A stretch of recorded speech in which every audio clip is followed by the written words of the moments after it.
절기상 소설도 지나고 우리 마음도 많이 춥습니다. 언제쯤 이 증시로 인한 온기가 다시 돌 수 있을지 궁금한 요즘인데요. 연블리의 비밀노트 열어보도록 하겠습니다. 이사님, 그래도 좀 따뜻한 마음으로 시작하고 싶은데 네. 조금 나아졌나요? 삼성전자 뭐 자사주 소각으로 그나마? 네, 분위기가 많이 바뀐 거는 맞는 것 같아요. 그래요? 이제 왜냐하면 다른 나라는 다 괜찮은데 한국만 유독 그 트럼프 당선 다음에 좀 안 좋았잖아요. 너무 그래서 많이. 2,400 초반까지 빠졌고 삼성전자 4만 전자까지 봤었는데, 네. 근데 그 다음 날부터 이제 외국인 사고 자사주 매입 이제 소각까지 결정이 나면서 이제 이번 주 들어와서 삼성전자가 추가로 급등한 데다가 코스피가 이제 금요일 기준으로 현재 저희가 이제 촬영하는 시간 기준 2,500을 다시 한번 좀 넘어섰기 때문에 그동안 좀 빠진 거에 비하면 아직은 조금 더 올라야 되겠지만 어쨌든 최악의 좀 상황은 좀 지나가고 있다. 그래서 국내 증시는 이번 주에 좀 좋은 흐름 좀 이어졌다고 보시면 되겠고, 다만 이제 시장에서 좀 한 가지 좀 아쉬웠던 거는 그동안 시장을 이끌었던 그 우리나라에서 안 좋은 장에서도 선전했던 게 바이오인데 바이오가 오히려 이제 증시가 좀 반등할 때 이번에 반대로 급락하는 그런 좀 흐름이 나와서 네. 바이오의 부진이 조금 이제 아쉬운 편이었고, 그 다음에 미국의 금리라든가 또 최근에 겨울도 다가오고 또 우크라이나 전쟁이 또 확전되고 있잖아요. 그러다 보니까 천연가스 가격이 좀 많이 오른 게 좀 특징적이었던 것 같습니다. 그리고 엔비디아가 실적이 너무 좋아도 이게 좀 부담됐던 게 너무 눈높이가 높다 보니까 주가 급락하면 어떡할까 이 우려를 좀 많이들 했거든요. 네. 근데 다행히 실적 발표하고 뭐 크게 오른 건 아닌데 주가 변동성이 거의 없었어요. 그 얘기는 이제 눈높이에 좀 맞는 실적을 좀 내놓다 보니까 시장 불확실성은 좀 제고가 됐고, 다만 아직까지 외국인들이 매도를 좀 계속하는 건 좀 아쉬웠고, 근데 저번에도 한번 말씀드렸던 것 같은데 보통 연말 앞두고는 기관 투자들이 들어오거든요. 네네네. 예, 근데 말씀하셨죠. 이번 주에 특히 그 하루에 3천억 산 날도 있어요. 연기금이. 단 하루 만에.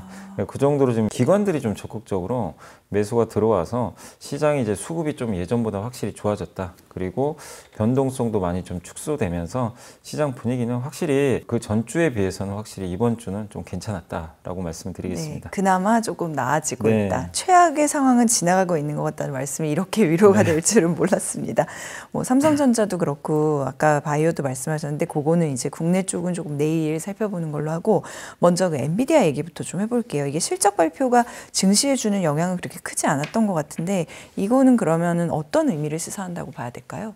일단 이제 놀라운 실적이 맞아요. 여전히 되게 놀라워요. 그러니까 작년 대비해서도 지금 매출액도 거의 100% 가까이 좀 성장을 해줬고, 그 다음에 전분기죠. 전분기도 엄청난 성장인데 거기서 또 성장을 했어요. 그래서 매출액이 전분기 대비 17%. 그리고 4분기 다음 분기죠. 다음 분기 매출액을 좀 안내를 해줬는데 375억 달러에서 플러스 마이너스 2% 내외 이 밴드를 잡아줬거든요.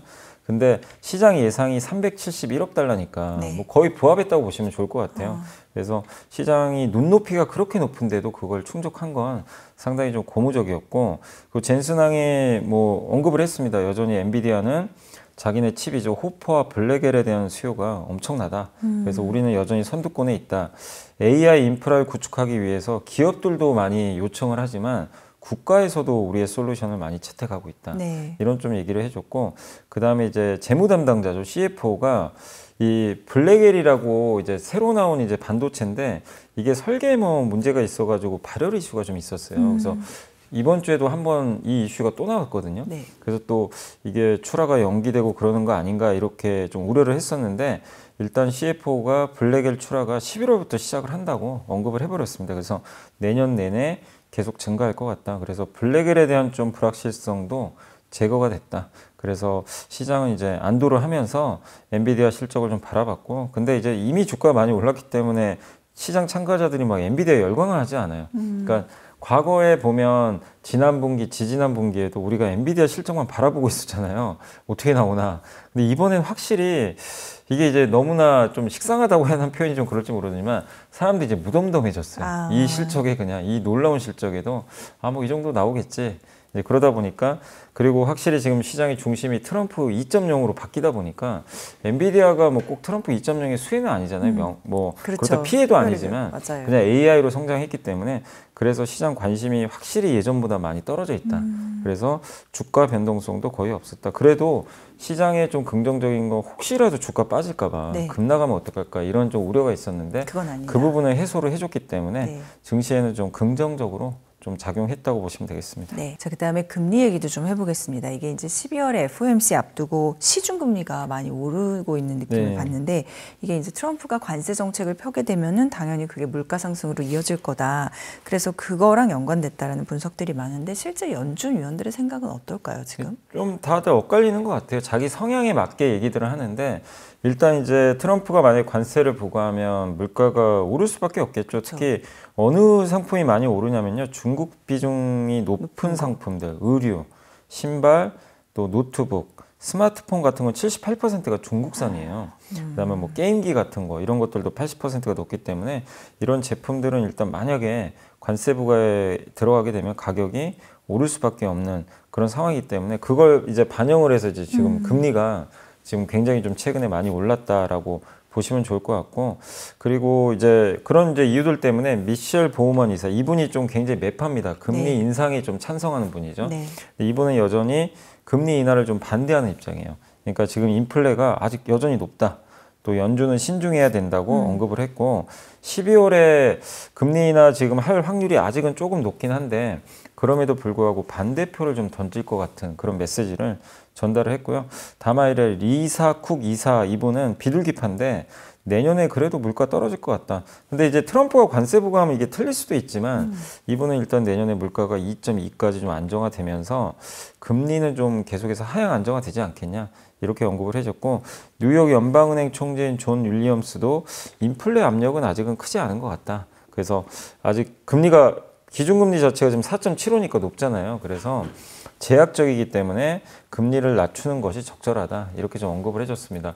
근데 이제 이 멘트에서 우리가 느낄 수 있는 거 아직 연준 위원들은 어쨌든 트럼프 정책이 가져올 물가 상승에 대해서는 아직 면밀히 좀 그렇게까지 고려는 안 하고 있는 좀 느낌은 받았거든요. 근데 결국에 만약에 물가가 예상보다 오르면 금리 인하가 또 없던 일로 바뀔 수도 있는 거니까 항상 데이터를 보고 하니까. 네. 근데 아직까지는 지금 상황에서는 좀 금리를 계속 낮추겠다라는 좀 의지를 좀 대부분 밝혔다라고 아직은. 보시면 좋을 것 같습니다. 그래서 12월에 금리 인하할 확률은 일단 52%입니다. 파월 의장도 어떻게 보면 확언을 한 거나 마찬가지잖아요. 파월 의장 좀 애매하게 발언을 하긴 했어요. 그래요? 이제 뭐 지난주에 한번 말씀을 해드리긴 했는데 금리 인하 12월에 한다고 명확하게 주진 않았어요. 데이터 보고 해야겠다. 약간 좀 뺐어요? 예전보다는 좀 다르게 뒤로 좀 빼버렸어요. 그래요? 네, 그러니까 좀 어중간해져 버렸어요.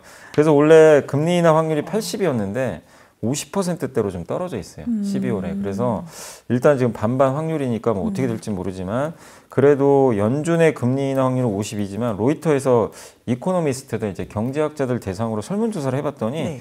12월에 인하 응답이 일단 한 106명 정도 됐는데 106명 중에서 94명이 인하할 것 같다. 그러니까 대부분은 인하 쪽으로 좀 많이도 보고 있어서 아마 이번에 0.25% 인하는 좀 가능성은 좀 높지 않나라고 보시면 좋겠습니다. 여전히 인하 가능성은 조금 높긴 네. 하다. 0.25%. 알겠습니다. 자, 그리고 트럼프 얘기를 좀 더 해보면은 이제 뭐 트럼프 그러면 테슬라가 다 당연히 생각나는 요즘이 돼서 이 자율주행 자동차 관련돼서 연방정부 규제 체계인 프레임워크 만든다 이런 얘기가 있었거든요. 그러면 이게 규제를 풀어줄 가능성이 높은 거죠. 그러면은 맞습니다. 이거는 테슬라랑 또 국내 자율주행 업계에도 긍정적인 신호인가요? 네, 긍정적일 수 있고요. 테슬라가 어쨌든 하려는 건 전기차를 이용해서 나중에 이제 자율주행까지 로보택시까지 아예 사람이 운전을 하지 말자. 이게 지금 이제 목표거든요. 그래서 운전대가 없잖아요. 아예. 네. 그래서 그걸 이미 이제 공개를 했고, 근데 제일 걸림돌이 규제잖아요. 이 규제를 풀어줘야 되니까. 근데 이번에 트럼프 정권 인수단이 초기 규제 완화 과제로 로보택시를 지금 검토를 하고 있다고 합니다. 그러니까 로보택시를 운영할 수 있게 이제 약간의 규정을 좀 수정하겠다라는 것 같고 연방 정부마다 다 법이 달라요. 어떤 데는 허용을 해주고 어떤 데는 이제 허용을 안 해주는 곳도 있거든요. 그러니까 텍사스 같은 경우는 별다른 제약 없이 로보택시를 그냥 해도 돼요. 그런 주고. 그러니까 일론 머스크가 이제 어쨌든 본사를 다 텍사스 쪽으로 옮겨버렸잖아요. 이제 그런 영향도 좀 있을 것 같긴 한데 캘리포니아는 또 약간 다른 게 허용은 하는데 검증을 또 받아야 되고요. 대수도 1000대 미만만 운영을 해야 돼요. 그렇기 때문에 조금 약간 결이 좀 다르다. 그래서 연방 정부마다 이거 다른데 이거를 통합하자는 거예요. 연방 정부끼리 통합을 해서 하나의 법안으로 이제 바꾸자, 규정을. 그렇게 되면 명확한 가이드라인이 나와서 거기에 맞춰서 로보택시 사업을 전개하면 되니까. 그래서 규제를 좀 어쨌든 전격적으로 좀 완화하는 그런 가이드라인을 향후에 만들 가능성이 높아진 것 같습니다. 네. 근데 일론 머스크는 준비는 지금 돼 있는 사람인데 법이 안 바뀌면 이거 할 수가 없는 거잖아요. 그래서 그 과정에서 어쨌든 이제 트럼프 정권 인수단이 이거를 거론을 했기 때문에 상당한 좀 호재를 받을 것 같고, 우리나라에서는 기업들로는 일단 그 자율주행 관련된 기업들이 좀 수혜를 받을 가능성이 높고, 특히 이제 중국과 경쟁을 하는데 중국 업체들이 미국에서 자율주행 사업하기 좀 쉽진 않거든요. 이제 보안 문제가 좀 있어가지고. 그래서 아마 한국 기업들이 새로운 아마 시장이 좀 열리면 수혜를 받을 것 같고, 이제 자동차에 들어가는 MLCC 만드는 삼성전기 같은 기업이나 네. 카메라도 삼성전기가 좀 하고 있거든요. 자동차에 들어가는. 그 테슬라 자동차는 거의 카메라만 가지고 이렇게 자율주행을 이제 운행을 하기 때문에 수혜가 예상되고, 그 카메라를 만드는 또 장비 업체가 퓨런티어라는 기업이 있어요. 그래서 이런 기업들이 물론 좀 최근에 주가가 오르긴 했지만 이런 기업들이 그 테슬라에 어쨌든 좀 수혜를 받지 않겠냐라고 좀 보시면 좋겠습니다. 테슬라 주가는 요즘 어때요? 그냥 보시기에. 이제 며칠 쭉 올랐다가 좀 지금 최근에 조금 이제 옆으로 횡보하는데 크게 빠지진 않고요. 그냥 옆으로 좀 약간 늘어지고 있다. 그러면 시장에서는 앞으로 그래도 여력이 더 있다고 보는 거죠? 그냥 뭐 최대 수혜주로 지금 바라보고 있는 것 같아요. 뭐 그냥 이견이 없습니다. 일론 머스크가 2인자가 됐기 때문에 너무 지금. 베팅을 해버려. 네, 그래서 주변에서 이제 다른 정치인들이 되게 시샘을 많이 한대요. 일론 머스크가 뭔데 네. 왜 저렇게까지 너무 띄워주는 거 아니냐. 네, 네. 사실 우리나라에서는 만약에 그런 일이 발생한다면 오히려 진짜 토사구팽 당할 수도 있잖아요. 근데 미국에서는 트럼프 성향상 일론 머스크를 팽시킬 가능성은 거의 없는 거죠. 그래서 아마 계속 2인자 위치를 차지할 가능성이 높기 때문에. 나름 의리가 있다 뭐 이런 얘기도 네, 있더라고요. 굉장히 좋아하잖아요. 자기 트럼프가. 당선의 1등 공신 중에 한 명이니까. 그래서 확실하게 아마 챙겨주는군요. 테슬라가 하려는 그런 사업들이 어쨌든 좀 꽃을 필 가능성이 높아지는 것 같습니다. 네. 그리고 이제 트럼프 당선 관련해서 강요 이 윤곽도 좀 살펴보면은 콜로라도 에너지 장관의 리버티 에너지 CEO 크리스 라이트를 지명했다. 근데 이게 기사가 되는 이유가 있겠죠? 이 기후 변화 관련해 가지고 회의적이다 네. 이렇게 알려져 있는데요. 그러니까 이분이 딱 친환경에 약간 반대 있는. 그러니까 트럼프랑 결이 잘 맞아요. 트럼프는 친환경 싫어하잖아요. 맞아요. 화석연료니까. 그래서 이 사람을 이제 지명을 했고, 이 사람은 이제 지구 온난화 우려가 지금 많잖아요. 뭐 지구 온도가 올라가면 큰일 난다. 근데 그거 너무 과장됐다. 네. 그건 좀 과장됐고, 풍력과 태양광 보조금 주는 것도 반대하는 사람이거든요. 그래서 이 사람을 일단 지명을 했고, 아직 임명되려면 이제 동의를 받아야 되니까 좀 시간은 걸리겠지만, 네. 어쨌든 화석연료를 계속해서 규제를 풀어줄 가능성이 높아졌고, 그럼 미국 에너지 생산이 좀 확대가 될 텐데, 어쨌든 바이든 행정부에서 지금 LNG 수출이 중단돼 있어요. 신규 수출을 못 하는데 이 프로젝트를 아마 재개할 가능성이 좀 상당히 높고, 라이트는 아마 트럼프가 석유 비축량 보충 계획을 아마 발표할 가능성이 높은 것 같은데 그것도 담당자로 임명할 가능성이 높다고 합니다. 그래서 석유나 미국에 생산되는 이 천연가스를 집중적으로 좀 육성할 가능성이 높은 그런 적임자로 많이 알려져 있다고 합니다. 그래서 이 사람을 좀 선임을 해서 아마 원유 생산이나 가스 생산이 좀 많이 늘어날 걸로 일단 보여지고, 그럼 이렇게 되면 그러니까 사실 트럼프 2기 구호 중에 하나가 드릴 베이비 드릴이거든요. 그러니까 계속 드릴로 이제 땅을 파서 원유나 가스를 캐내자. 그걸 캐내서 수출하자는 게 일단 목표인 것 같아요.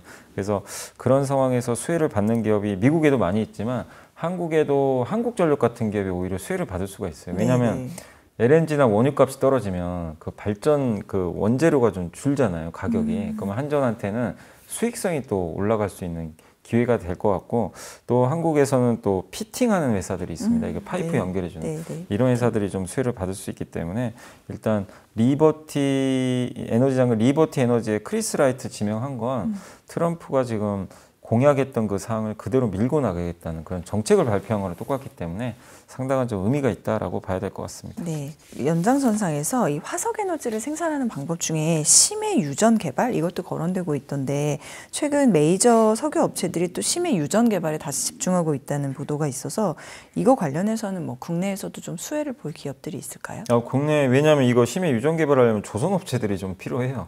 사실 이제 왜냐하면 그렇겠네요. 바다에서 그걸 시출해야 그쵸. 되니까 또 이게 사실 예전에 2000년, 2010년 초반대였던 것 같아요. 호라이즌호 사건이 있었는데 영국 아마 회사였던 것 같은데 그걸 현대중공업이 만들어줬는데 거기가 한번 폭발을 해가지고 화재 사고가 나서 난리가 난 적이 있어요. 그래가지고 이 심해에서 원유 수취하는 사업이 이제 거의 중단돼 버렸어요. 그 이제 환경 문제 때문에. 네. 그랬었는데 지금 다시 10년이 지나면서 또 다시 심해 유전 개발이 거론되고 있고 또 이걸 불을 지폈던 게 가이아나가 심해 유전 개발에서 대박이 나버렸잖아요. 거기서 원유가 어마어마하게 뿜어져 나오니까 지금 우리나라도 이제 저기 울산 쪽에 대왕고래 프로젝트 지금 이제 거기도 지금 이제 시출을 하려고 하는 거죠.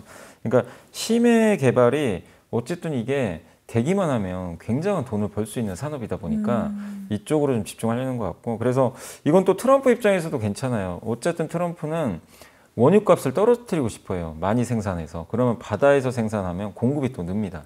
그래서 원유 가격이 떨어질 텐데 그래서 석유 메이저 기업들이 심해 유전 개발에 지금 집중적으로 투자를 하고 있고 옛날에 10년 전에는 이거 심해 유전 개발 비용이 1배럴에 14달러였거든요. 근데 네. 지금 8달러까지 떨어졌어요. 그러니까 이제 채산성도 확실히 올라가서 긍정적이다. 그리고 이걸 많이 하면 할수록 사우디 입장이 굉장히 난처해집니다. 왜냐하면 자기네들의 점유율이 점점 떨어질 수밖에 없어요. 그래서 중동 견제 목적으로도 할 수 있어서 아마 미국에서도 적극적으로 지원을 할 것 같고 여기 수혜받는 기업은 이제 대표적으로 해양 플랜트 만드는 기업들, 뭐 현대중공업이나 삼성중공업 같은 기업들이 있고 아까 제가 피팅 회사들이 파이프하고 파이프를 이렇게 연결해주는 이제 이음새인데 네. 그거 만드는 회사들이 이 해양 플랜트에도 많이 들어가요. 이 제품들이 그래서 태광이나 성강밴드, 하이로코리아 이런 기업들이 일단 수혜를 받을 걸로 예상을 하고 있습니다. 네, 알겠습니다. 자, 그다음에 또 관심을 모았던 인물 중에 하나인데 이 로버트 케네디 주니어 이 사람이 보건복지부 장관이 근데 이분은 일단 백신 회의론자로도 알려져 있어서 이게 바이오주의 급락 이거랑도 좀 영향이 있는 걸까요? 연관이? 근데 이제 이분이 좀 그 제약주한테는 좀 안 좋게 작용할 가능성이 있는 것 같더라고요. 이분이 이제 예전에 했던 발언 보면 백신의 뭐 자폐증을 유발할 수 있다. 백신 의무화하면 안 된다. 뭐 그렇게 얘기를 하고 FDA도 해체를 해야 된다. 막 이런 식으로 너무 과격하게 나오니까 그럼 기존에 미국에서 지금 돈 많이 버는 제약회사들이 돈을 많이 버는 거 신약을 어마어마하게 투자를 해서 그걸 특허를 확보한 다음에 그걸로 막대한 돈을 벌고 있잖아요. FDA가 그걸 보호해주고 있잖아요. 네. 그 승인을 명목으로 해서. 근데 그걸 없애버리자고 얘기를 해버리면 기존의 제약업체들은 이제 멘붕에 빠질 수밖에 없는 거죠. 자기네 특허권이 보호가 안 되니까. 근데 오히려 이제 중소형 회사들은 좋은 게 이렇게 규제를 철폐해주면 이 좀 진입 장벽이 어쨌든 낮아질 수밖에 없거든요. 네, 네. 그럼 중소형 회사들은 FDA 승인 받기가 훨씬 쉬워질 수도 있어요. 신약 개발하기가. 그러다 보니까 대형 제약사는 좀 악재가 되고 중소형 좀 신약 개발 회사들 같은 경우는 문이 열리나? 이렇게 생각하다 보니까 네. 전체적인 이제 제약 이 업종에는 당연히 시총이 큰 것들이 좀 영향을 주니까 안 좋게 작용했고 근데 아니나 다를까 우리나라에도 이게 악재로 작용한 그러니까 거죠. 앞서 말씀하셨잖아요. 그게 되게 영향이 연관이 있어서. 돼버렸어요. 그래서 아까 금리 오른다 그랬잖아요. 금리 오르면 일단 바이오한테도 안 좋고 두 번째가 주가가 올해 많이 올랐어요. 차익 실현하고 싶은 욕구가 있어요. 있죠. 근데 이 상황에서 이런 뉴스가 터지니까 아예 그냥 팔자 일단 한번. 그리고 트럼프 피해주가 아니라 좀 수혜주로 또 가볼까 다른 게 있나 이런 걸 또 찾는 과정에서 기회비용이 또 있으니까. 네, 아예 그냥 바이오는 좀 일단 팔아놓고 네. 다른 거 보자. 네. 이런 좀 심리가 발동했던 것 같아요. 그래서 만약 이분이 될지는 모르지만 된다고 해서 뭐 갑자기 FDA를 없애버리고 그러진 않아요. 그 가능성도 높지는 않고 어느 정도 규정은 아마 지킬 가능성은 높은데 시장이 이제 그런 핑계를 대면서 좀 빠질 구실을 저는 찾은 게 아닌가 이렇게 보여지고 그리고 이분의 말이 워낙 세다 보니까 어쨌든 이제 미국 정치인들 사이에서 반발하는 쪽도 되게 많대요. 그러면 국회 통과 안 될 가능성도 있다고 하니까 가능성이요? 단지 지명이거든요. 그래서 너무 지금 이거 가지고 확대 해석할 필요는 없고 바이오주들을 흔들린 건 그냥 하나의 좀 이런 거는 핑계다. 저는 이렇게 생각을 하고 있습니다. 네, 알겠습니다. 자, 우리나라 그런 바이오주를 가진 사람들은 지금 고민이 많을 텐데 항상 말씀하신 것처럼 너무 또 막 떨어졌을 때 같이 그러니까 떨어지는 걸 저는 타서 오히려 지금이 12월까지가 바이오 투자하기 좋은 기회라고 보는 이유가 왜냐하면 그동안 많이 올랐잖아요. 네. 비싸서 사기가 어려웠어요. 뭐 알테오젠 같은 기업도 얼마나 많이 맞아요. 올랐습니까? 삼바도 그렇고. 근데 최근에 급락하고 있잖아요. 갑자기. 뭐 제가 다음 시간에 또 이유는 말씀을 드리겠지만 어쨌든 근데 12월까지 왜 좀 약하냐면요. 대주주 지금 이제 금투세는 폐지가 되기로 했지만 10억 이상 갖고 있는 그 대주주들이 있죠. 한 종목에. 네. 그 알테오젠 사신 분들도 많이 계실 거란 말이에요. 그 사람들은 10억 이하로 낮춰야 돼요. 그래야 세금을 내년에 안 내요. 그래서 항상 12월에 그 물량이 좀 쏟아져요. 그러니까 주까지 많이 올랐잖아요. 그렇죠. 근데 그 물량을 소화를 좀 해줘야 되기 때문에 한번 쉬었다 가자. 네, 그러니까 이제 1월을 대비해서 12월에 약하면 오히려 기회가 되는 거죠. 이런 게 이제 또 들어가 볼 수 있는. 그래서 너무 뭐 기회다. 그런 것들을 우려하시기보다는 네. 하나의 또 기회가 오고 있다 이렇게 네. 저는 생각하고 있습니다. 내일 좀 더 자세히 또 얘기해 보도록 하겠습니다. 자, 그다음에 이제 우리 증시가 최악의 상황은 지나간 것 같다라고 말씀을 하셨지만 IMF에서는 또 우리나라에 대해서 반갑지 않은 소식이 나와서 GDP 일단 하향 조정했고 또 하방 위험까지 거론을 했어요. 이거 좀 구체적으로 어떤 위험이 있다고 봤길래? 올해 2.2고 내년 2.0%로 일단 이제 전망을 했거든요. 그래서 기존 전망이 올해 이제 내년이 원래 2.2였어요. 근데 이제 0.2%를 낮춰버린 거죠. 그리고 올해 성장률도 2.5였는데 2.2로 떨어뜨려 버린 거죠. 그러니까 그만큼 지금 한국이 좀 내후외환이 좀 있는 것 같아요. 내수도 좀 안 좋잖아요. 좀 상당히 부진하고 그리고 외적으로도 좀 트럼프 2기가 시작되면 무슨 일이 발생할지 모르다 보니까 불확실성이 크다. 그래서 IMF에서도 미국 트럼프 2기 행정부 출범이 한국에 미친 영향에는 불확실성이 상당히 크다라고 또 언급을 이렇게 좀 했기 때문에 상당히 이제 그 내년이 어떻게 될지 이제 예측하기가 좀 상당히 어렵고 또 미국 뭐 중국 갈등 거기에 지정학적 긴장도 아직까지 좀 이어지는 그런 상황들이 있기 때문에 좀 불확실하다는 면에서 하방 리스크가 상방보다 지금 높은 것 같다. 이렇게 좀 언급을 해줬고 근데 IMF만 그런 게 아니라요. 한국개발연구원도 올해 성장률 전망치를 0.3%나 낮춰버렸고 한국은행이 이제 곧 내놓을 거거든요. 다음 주에 내놔요. 전망치를. 여기도 아마 낮출 가능성이 좀 커진 것 같습니다. 그리고 국내는 또 내수 부진의 원인으로 가계와 기업의 부채 부담을 좀 원인으로 꼽았는데 이것도 지금 쉽게 해결될 문제는 아니잖아요. 그래서 이런 것들이 지금 복합적으로 작용하고 있기 때문에 IMF가 뭐라고 권고를 했냐면 기준금리를 좀 인하해야 된다. 점진적으로. 그러니까 지금 한국은행에서 좀 부동산 가격 때문에 조금 약간 뜸들였잖아요. 금리 인하를. 근데 그런 거보다는 좀 점진적으로 인하할 필요는 있는 것 같고 그리고 저는 미국이라는 이제 나라를 보면서 이제 지금 트럼프에 대해서는 이제 뭐 막말도 있고 도덕성 문제는 있지만 부러운 거 하나는 그거예요. 너무 기업들을 위해서 친기업 정책을 정말 많이 내놔요. 근데 우리나라도 좀 그런 정책들이 좀 많아야 될 것 같긴 한데 왜냐하면 지금 이게 경제 성장률이 떨어지는데 우리 한국은 아직까지는 뭐 정부나 이런 쪽에서 뭔가 적극적인 지원이라든가 이런 것도 아니고 규제 완화라든가 이런 게 좀 부족하잖아요. 근데 지금 미국 같은 경우는 규제 완화 또 거기에 감세까지 지금 하는 쪽으로 가다 보니까 확실히 주식시장만 딱 놓고 봤을 때는 미국이 유리할 수밖에 없는 그런 환경이죠. 기업 환경적인 면에서. 그래서 이런 것들까지 감안했을 때 IMF가 우리나라를 바라보는 시각 자체가 뭔가 좀 이제 확실하게 성장할 수 있는 그런 동력이 안 보이다 보니까 뭐 정부 정책도 그런 것 같고 또 트럼프의 어떤 이제 관세부가 이런 것들이 겹쳐 있기 때문에 상당히 좀 보수적으로 좀 판단을 하고 있는 것 같습니다. 그러나 이런 것들은 또 내년에 언제든지 또 바뀔 수는 있어요. 뭐 중국의 어쨌든 부양책이 생각보다 세거나 아니면은 트럼프가 우리하고 협상을 또 잘해가지고 관세 부담을 또 완화시켜 준다면 언제든지 바뀔 수 있으니까 한번 좀 상황은 또 내년에 지켜보시되 아직까지 우리나라를 바라보는 이런 이제 글로벌 어떤 국제기관의 시각은 굉장히 좀 약간 보수적이다. 라는 게 또 이번에 증명이 됐다라고 보시면 좋겠습니다. 근데 꼭 IMF를 거론하지 않더라도 요즘 주변에서 그냥 한국 사람들끼리도 우리 동력이 안 보인다 막 이런 아무런 얘기를 하는 경우가 많은데 그나마 이사님 보시기에 그래도 아직 희망이 있다 이런 부분은 잘 살려가면 그런 게 뭐 반도체, 자동차, 조선 이런 건가요? 이게 우리나라의 위기로 지금 가장 거론되는 게 사실 제일 큰 게 그거거든요. 이제 중국이 다 똑같이 따라온다는 거예요. 모든 제품을 반도체까지도 하니까 그 과정에서 사실 트럼프가 어쨌든 됐고 트럼프는 중국을 되게 또 싫어하기 때문에 그걸 또 잘 활용할 필요는 있어요. 그러니까 미국이 원하는 게 있잖아요. 근데 미국이 못하는 게 있어요. 그거를 우리가 제공하면 돼요. 근데 대신 다 중국과 경쟁하는데 우리 걸 쓰겠죠.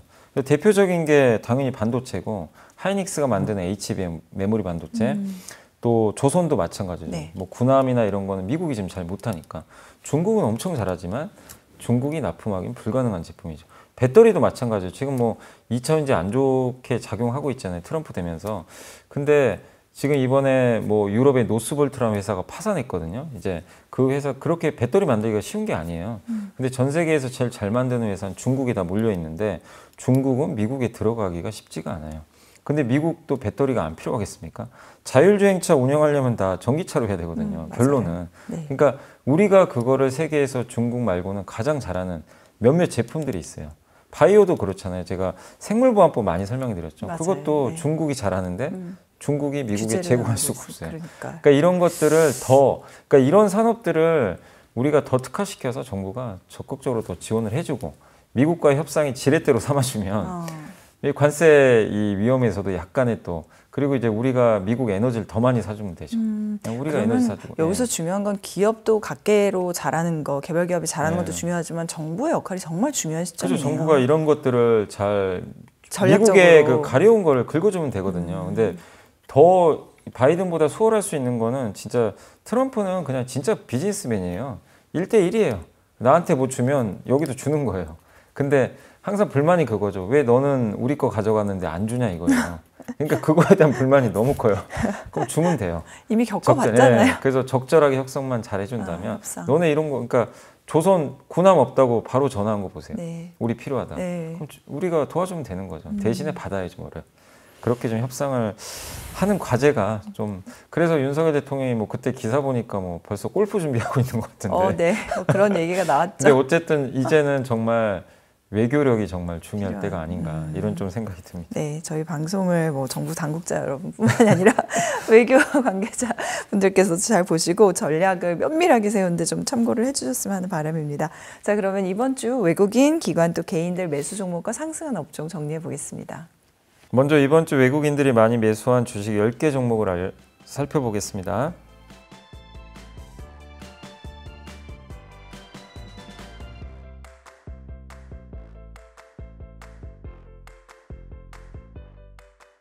이번에는 기관들이 이번 주에 많이 담은 10개 종목을 알아보겠습니다.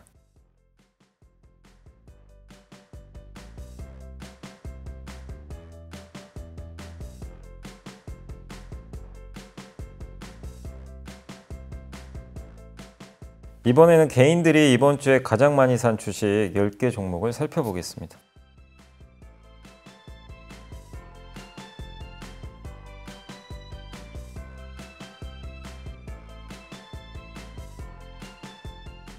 이번에는 이번 주 상승한 10개 업종을 살펴보겠습니다.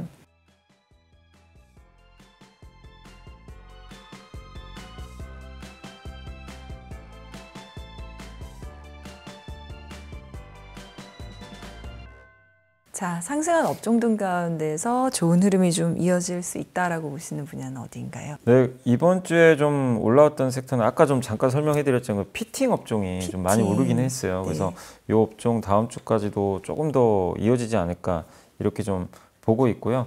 그 다음에 좀 최근에 또 갑자기 좀 급부상하고 있는 업종 중에 하나가 엔터 업종입니다. 엔터. 네, 너무 부진했었는데 JYP가 요새 아주 엄청난 좀 주가 상승을 좀 보여주고 왜 있어요. 그런 거예요? 일단 이제 실적도 좋았고 내년에 이제 뭐 BTS도 오잖아요. 그러니까 전체 엔터 분위기 좋은데 또 12월에 보이그룹도 이제 나온다고 하더라고요. 그러니까 이제 신규 아티스트, 신규 라인업. 뭐 주가 또 워낙 많이 빠졌고 네. 그래서 이런 것들이 좀 가미될 수 있기 때문에 엔터주들도 한번 이 다음 주까지도 연동해서 한번 보시는 것도 저는 좀 필요하지 않을까라고 말씀을 드리겠습니다. 네.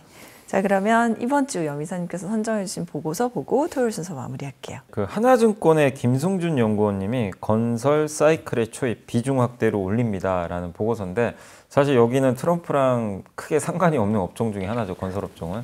근데 이분 보고서를 제가 왜 소개해드리냐면 원래 이분이 되게 건설 업종을 좀 보수적으로 보신 분이에요. 근데 내년 전망을 바꿨어요. 비중 확대로. 그래서 저도 그래서 한번 읽어봤는데 일단 전세가가 오르면 보통 매매값이 오르잖아요. 그렇죠. 그러고 미분양이 그러면 감소하게 되고 착공이 증가하게 된다고 합니다. 이 구조가 이제 시작될 것 같아요. 그래서 내년 하반기엔 착공이 늘어나니까 착공이 늘면은 건설사는 물량이 증가하는 거잖아요.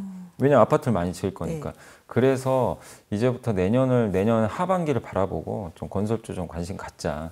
이런 논리인데 일단 내년의 핵심 키워드는 금리와 전세 가격 정책 금융인데 일단 금리는 어쨌든 기준금리 앞으로 인하할 가능성이 높잖아요. 네. 그래서 금리면은 좀 유리한 부분이 있고 또 전세 가격도 일단은 좀 오를 거라고 좀 보는 이유가 내년부터 입주 감소가 이제 시작이 되는데 입주가 줄어든대요. 왜냐하면 22년도에 아파트 착공이 줄어버렸어요. 줄면은 보통 이제 2, 3년 지나고 나면요 입주가 감소하기 시작합니다.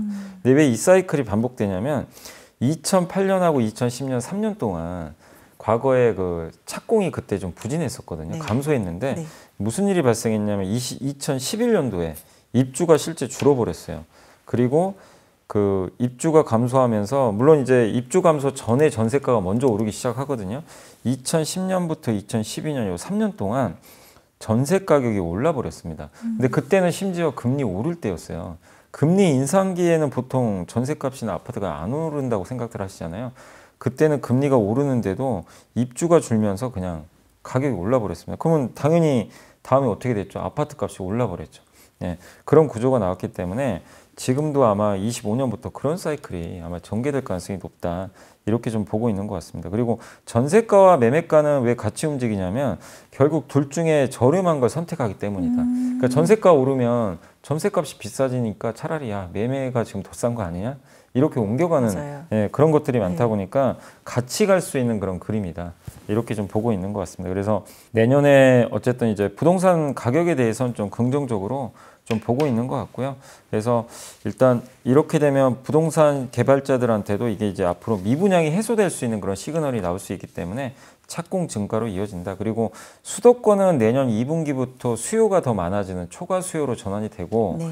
광역시는 25년 하반기 지방이 참 힘들잖아요. 근데 지방도 26년부터는 초과 수요 쪽으로 아마 전환이 될 걸로 이렇게 좀 전망을 했습니다. 그래서 내년 하반기부터는 좀 본격적인 아마 부동산도 좋아지는 그런 그림으로 보고 있고 그러면 이제 건설주도 당연히 좋아질 수가 있기 때문에 그래서 투자 의견을 중립해서 비중 확대로 올렸고 탑픽으로는 그 DLENC라는 기업을 좀 굉장히 저평가되어 있기 때문에 꼽아주셨습니다. 그래서 한번 건설업종도 내년에 한번 다크호스로 한번 지켜볼 필요는 있는 것 같습니다. 네, 나름 되게 용감하게 분석을 과감하게 하신 것 같은데. 근데 이게 그냥 내년에 이래서 좋을 게 아니라 2008년과 10년에 지금과 똑같은 사이클이 있었기 때문에 그거랑 지금 거의 똑같거든요. 그때도 이제 착공이 딱 줄면서 그 다음에 입주 감소하고 전세가 오르고 근데 내년부터 이제 입주가 줄어요. 22년에 착공이 감소했기 때문에 내년부터 이제 입주가 줄고 전세값은 이미 벌써 오르고 있죠. 그래서 이제 나중에 매매가도 오르고 착공까지 증가한다. 그러면 정부 당국에서도 자연스럽게 공급을 늘릴 고민을 하지 않을 수가 없는 그래서 그런 아마 상황이니까. 공급을 더 늘릴 가능성이 높기 때문에 여러모로 지금 사실 건설주 최악이잖아요. 사실. 근데 지금 자재값도 많이 안정화됐기 때문에 내년엔 의외로 또 건설업종도 아무도 지금 관심 없는 섹터지만 들여다볼 만한 섹터로 한번 고민해 보시는 것도 좋을 것 같아요. 네, 잘 들었습니다. 자, 그러면 연불리의 비밀노트 토요일 순서 마무리 짓고요. 약간 궁금하셨던 점들은 내일 일요일 순서에서 해소해 보도록 하겠습니다. 감사합니다. 자사주 매입으로 일단 주가가 방어됐다라고 보시면 되겠고 과거에도 여러 번 있었습니다. 특히 이제 물론 7년 만에 지금 하는 건데 그 2014년하고 2017년 이 3년 동안 9번의 자사주 매입을 했었고요. 당시에 이제 3년 동안 주가 상승률은 128%였으니까 꽤 놀라운 효과였는데 물론 뭐 자사주 매입 때문에 꼭 오른 건 아니고요. 그때 또 반도체 경기도 좋았기 때문에 주가가 흔들릴 때마다 좀 방어 목적으로 자사주 매입을 했기 때문에 이번도 주가를 올리겠다는 목적보다는 여러분들이 방어를 하겠다. 그러니까 삼성 입장에서도 5만 원 이하는 좀 허락을 할 수 없다라고 좀 판단한 것 같아요. 이건 좀 너무 과한 것 같다. 4만 전자는 안 된다. 그래서 그러니까 이게 굉장히 의미가 있는 게요. 회사 내부적으로 그 시그널을 줘버린 거예요. 우리는 5만 원이 바닥이다. 이걸 아예 알려준 거죠.